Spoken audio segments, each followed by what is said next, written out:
All right, what's growing on, everyone, and welcome back to our Weedy backyard garden. So just a bit of an update. I'm out here way early. It's about 6 o'clock in the morning. It's supposed to rain in about an hour, so I'm going to see how much I can get done before it starts raining. I've been really putting this off for a couple weeks, but I need to do a lot of work in here today. Really all we've been doing is watering in between the containers. Boy, I'm really rethinking growing in containers, at least up front. The containers up front on our porch are just drying out quicker than we can keep them watered. So you know, we've been watering those just about every day, and the effort that we're putting into watering is a little too much for me. So I'm thinking about yanking the plants up that are up there. Today I'm going to also pull these strawberry plants. They aren't productive as I thought they would be. Plus the berry sizes are very small, and they're about to stop producing here anyway. So I'm going to pull them. The dog has also been eating them, as you can see right there. He's been snacking on them, and I really don't want to spend the money to cover them up. So these will get yanked today. We're going to see about pruning the tomato plants. Those look a hot mess. We also have some slugs eating some of our potato plants as well. So I bought some diatomaceous earth, and I'm going to sprinkle that around to keep the slugs off of my potato plants. And then also, this is the grand finale.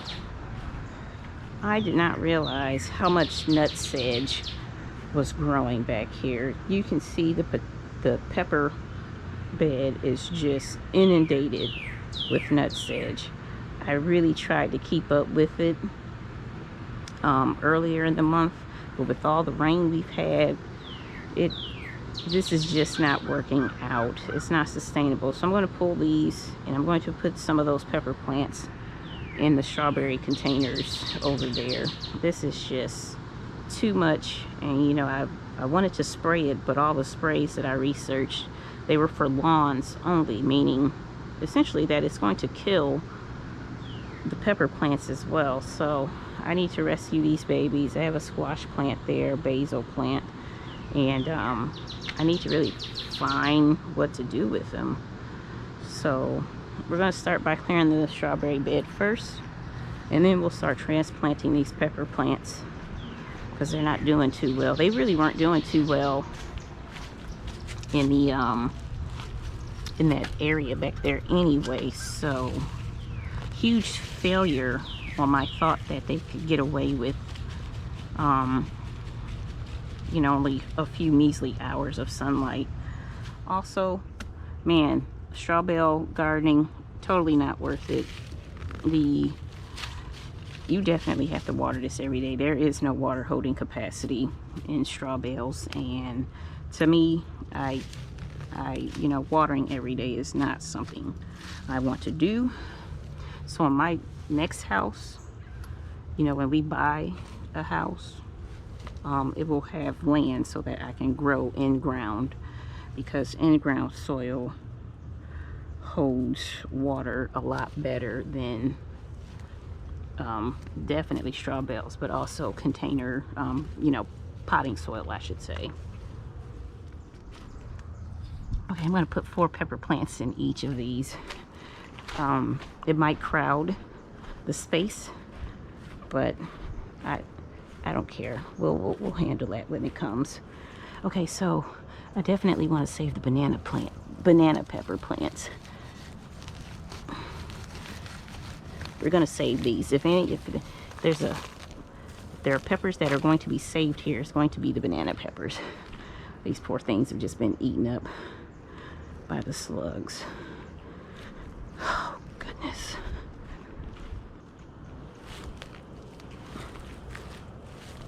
Yeah, this was just an all, you know, from the time I saw little Orion bring his little behind in here to now. This was just a bad idea. A bad idea. And you can see the plant struggling to get sunlight. It went off in this direction. And you know, we may not even get peppers this year, y'all. I have some pepper plants, like I said, up on the porch, and they are struggling to get fruit on them. It's been a while. I was expecting, you know, to have peppers by now, and it's just not happening. So I might be faced with the possibilities of not having peppers this year, but we will see. All right, so that container is full. I'm gonna go ahead and pull the parsley here. You can see it's gone to seed, and it's a really good pollinator plant. We've seen a lot of, you know, small bees and wasps come through here, so it's been good in that aspect. But you know, we really are pulling teeth to get to, you know, the leaves here, so we're just gonna pull them. They look a weedy mess, and it's biennial, so we aren't going to get the seeds this year. We'll get them next year, and I don't want to leave them in that long. We are totally going to transplant these pepper plants and see if they do as well as the parsley. I can't, did I just call these pepper plants? They're basil plants. We're going to see if they do as well as the parsley in this container right here.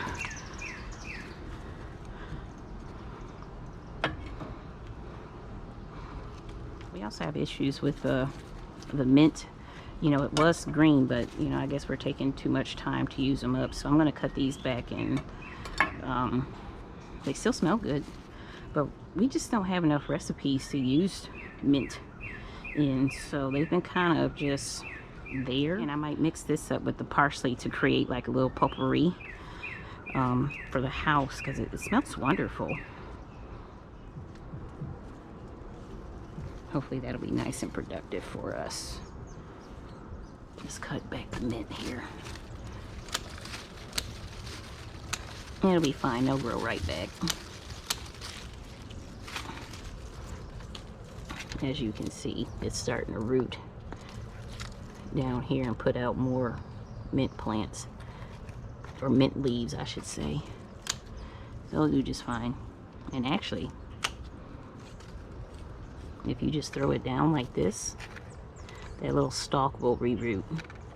But it's not necessary at this time, because we really don't need more of it right now. We don't even know what to do with the ones that we have. It's probably a little too hot as well. Mints are generally like a cool season plant. Okay, so I'm gonna go on the porch and look at this. Look at all these. We've been picking tomatoes off for a while now, but I also need to knock over these, because we should have had onions by now. What I usually do is bend the stalks down so that energy production is driven into the bulb rather than the leaves. So I'm going to do that right now. This lettuce can go. It can definitely go. It's you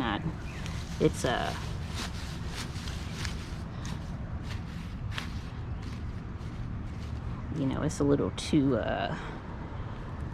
well, some of it's good, some of it's good, but for the most part we really haven't been using it, so I don't even know why I grew it. But yeah, look at all these little cherry tomatoes, or these grape tomatoes, growing off of here. We've been picking off of this plant for a few weeks now, and you can see my bigger tomatoes down here starting to grow. Pull off this leaf here, it's turning yellow on me. And then you can see what the devastation from the slugs has been. And I'm not going to get any new leaves off of this plant.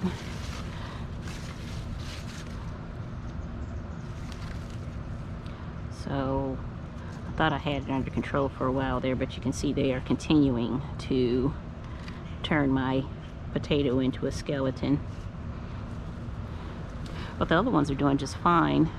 They're dying off here soon, which, you know, when the tops of potatoes die off, that means it's time to harvest. Our thyme isn't doing too hot in the container right there, shared with the gladiolus here. It's just all kinds of situations going on here right now. But we'll take it one at a time. We're going to go get the other pepper plants, and I'm going to actually move this one up because those other two are significantly taller. All right, so I'm back with my 2 pepper plants. You can see they've enjoyed being up front as far as sunlight, but for whatever reason they are not being productive. They had flowers on them earlier, but I don't see any peppers.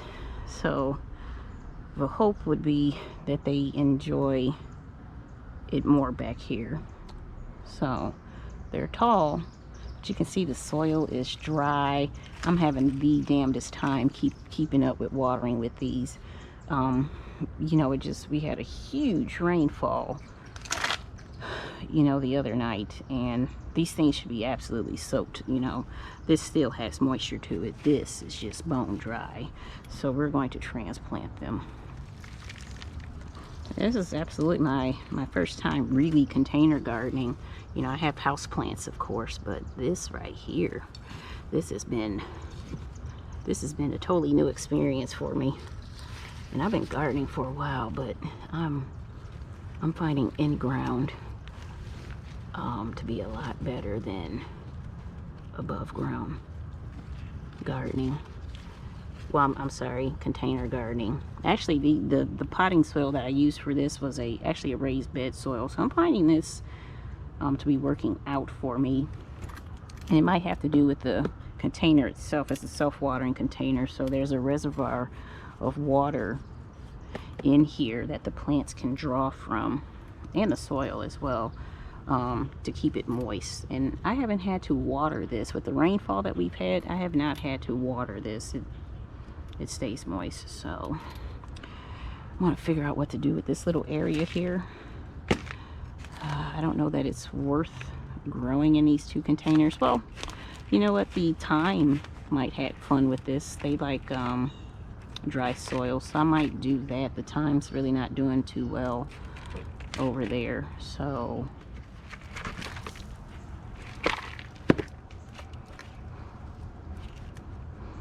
okay. These plants are probably so tired of being yanked out and pulled out.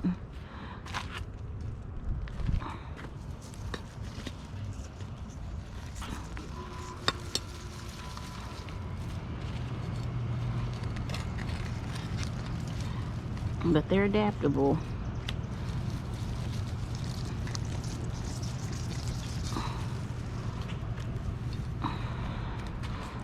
And the yellowing should stop as well. This soil, potting soil, should have some fertilizer in it. So it should, the yellowing of the leaves should stop once it gets nice and established in this container. But for right now, let's take a look at these tomatoes. Let's see about pruning them. Where are my pruners?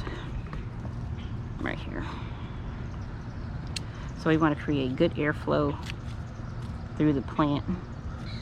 Want to make sure, I definitely see I've had some issues with aphids this year as well, just tons of issues with aphids.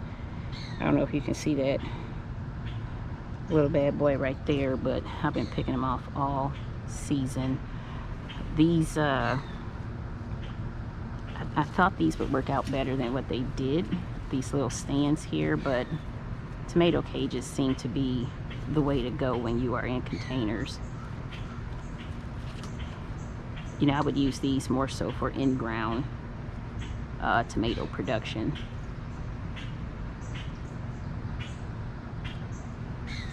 Containers just aren't deep enough for them. So lessons learned all the time. But I'm going to sit here until the rain comes a little bit more severely. I'm going to pick the weeds here, and I hope you've enjoyed my garden update. It looks all doomed. That's a female flower. I hope it got pollinated. Crap. But anyway, I hope it hasn't been too much doom and gloom. You know, plants are resilient, and I fully expect my garden to bounce back here soon. I just need to get out here a little bit more than what I have been doing. And you know, it always gets like this. You know, summer is that dividing season, which, you know, people stay in the garden or they let it go. But, you know, I've been enjoying the little fruits of my labor, especially in the herb garden. But I hope you are still in the game as far as your garden and not letting the weeds and all of this rain get to you. I'll be out here at another time, and hopefully everything will be a lot better. But I will catch up with you on our next backyard garden update. Peace.